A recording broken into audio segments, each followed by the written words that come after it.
ایک تو دینداری کی خاصیت یہ ہے کہ آدمی کو مایوس نہیں ہونے دیتی دینداری. دوسری خاصیت کیا ہے؟ دوسری خاصیت یہ ہے کہ اس کی سمجھ بوجھ اچھی ہو جاتی ہے، اس کی عقل اچھی ہو جاتی ہے. لوگ جو مایوس ہوتے ہیں کیوں ہوتے ہیں؟ دنیاوی نقصان کی وجہ سے. کسی کو آپ اس وجہ سے تو نہیں مایوس ہوتے ہوئے دیکھیں گے کہ دینداری میں کمی ہو گئی اس لیے مایوس ہے.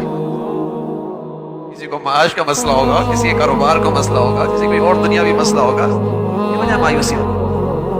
اللہ تعالیٰ کے یہاں نقصان ہوا، ایک آدمی تعزیت کے لیے گیا، افسوس کرنے کے لیے.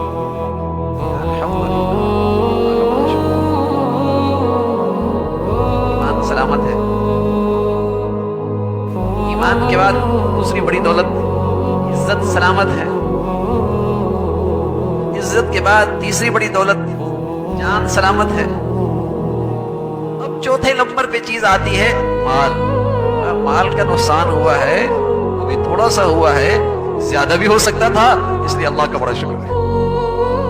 جب آدمی دیندار ہوتا ہے تو اس کی سمجھ صحیح ہو جاتی ہے کہ وہ سمجھتا ہے کہ سب سے بڑی دولت تو ایمان ہے، ایمان کی زندگی ہے.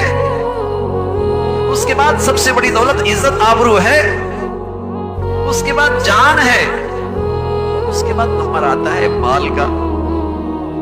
وہ بھی اللہ رب العزت نے جو دے رکھا ہے لاکھوں سے زیادہ دے رکھا ہے.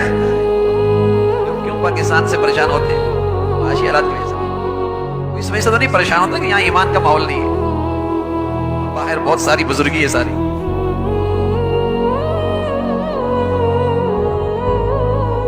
سوچ بھی صحیح نہیں ہوتی، عقل بھی صحیح کام نہیں کرتی.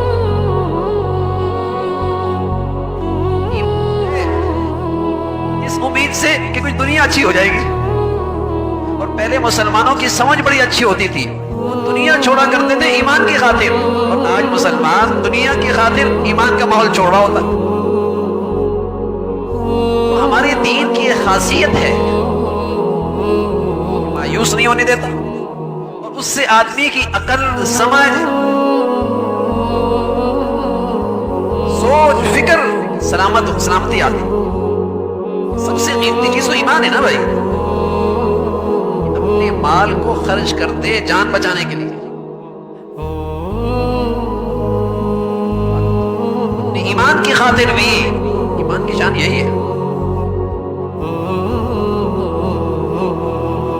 ایمان ایسی چیز ہے جس پر وہ اپنا مال بھی قربان کر سکتا ہے، جان بھی قربان کر سکتا ہے، عزت آبرو بھی قربان کر سکتا ہے. ایسی سمجھ نصیب فرما. ایمان کی سمجھ تو یہی ہے. دینداری تو یہی سمجھ دیتی ہے. جب دینداری صحیح ہوتی ہے تو یہ سمجھ آ جاتی ہے. مسلمان رضی اللہ تعالیٰ عنہ ایمان کے ماحول کی طرف ہجرت کر رہے ہیں. یا اللہ کے نبی موجود ہے مدینہ منورہ میں. اب راستے میں لوگ آئے، روکا راستہ.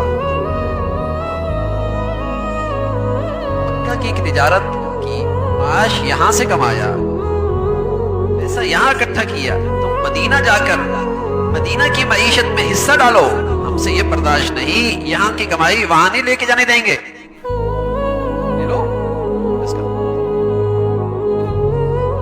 پھر سسرال والے آئے، وہ اپنی بیٹی لے گئے.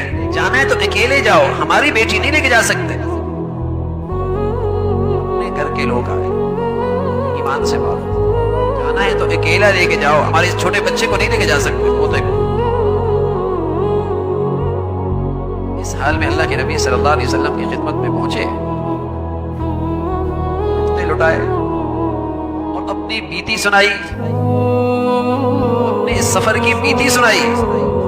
رسول صلی اللہ علیہ وسلم فرمانے لگے، یا ابا سلمہ قد نفع کی تجارت کی ہے کہ باقی ساری قیمتی دولت بچا کے آ گیا ہے. نفع کی تجارت ہوئی نا.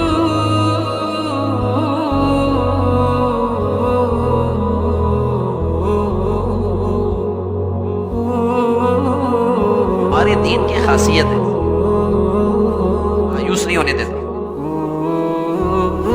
زندگی میں دینداری ہوگی وہاں مایوسی نہیں آئی. کبھی آپ نے نہیں سنا ہوگا کہ بہت اچھا دیندار پرہیزگار آدمی خودکشی کر رہا ہے، یا